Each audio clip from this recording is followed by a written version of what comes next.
As a lot of Brits are preparing to jet off to somewhere sunnier, we've taken a look at some of the best credit cards for spending abroad. Hi, I'm Michelle, Finder's credit expert, here to take you through what you need to know this month.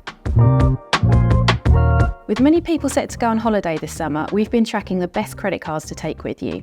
The Barclaycard Rewards Visa is our top pick for overseas spending this month. This credit card has no fees for making purchases or cash withdrawals abroad.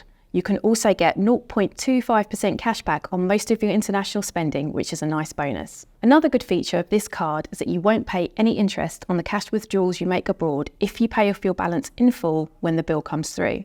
This is quite unusual for a credit card, as most will charge you interest for taking out money abroad. There's no annual fee for having the Barclaycard Rewards Visa, which is great, but the qualifying criteria for getting this card can be quite strict. Another good card for taking a holiday is a Halifax Clarity credit card. This is a popular card that's been around quite a while, and it also doesn't have an annual fee. You can enjoy fee-free spending and fee-free cash withdrawals overseas with this credit card. And unlike similar cards, the Halifax Clarity card also offers fee-free currency conversion on international cash withdrawals. However, interest will be charged on cash withdrawals starting from the date you take the money out, even if you repay your balance in full that month. If you are planning to pack your credit card in your suitcase, here are some tips on using it abroad. Firstly, if you're asked in a shop or a restaurant if you want to pay in pound sterling or local currency, then it's usually best to choose the local currency. This is because your credit card provider will do the currency conversion and you'll get a better exchange rate than if the retailer was doing the conversion.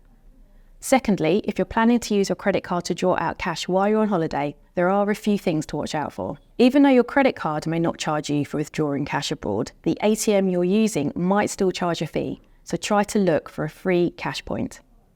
As I mentioned before, most credit cards will still charge you interest on the cash amount you've taken out. This interest will start from the day you withdraw the money and accrue until you've paid off your credit card bill. Another important thing to mention is that even if you are getting totally free cash withdrawals abroad, you might not want to use your credit card in this way. This is because withdrawing cash on your credit card could be a bit of a red flag on your credit file, as it might look like you can only access cash by using a credit card. Click the eye in the corner for links to all the providers we mentioned in this video, and be sure to like and subscribe if you enjoy these videos and want to keep getting all the latest updates. Thanks for watching and see you next month.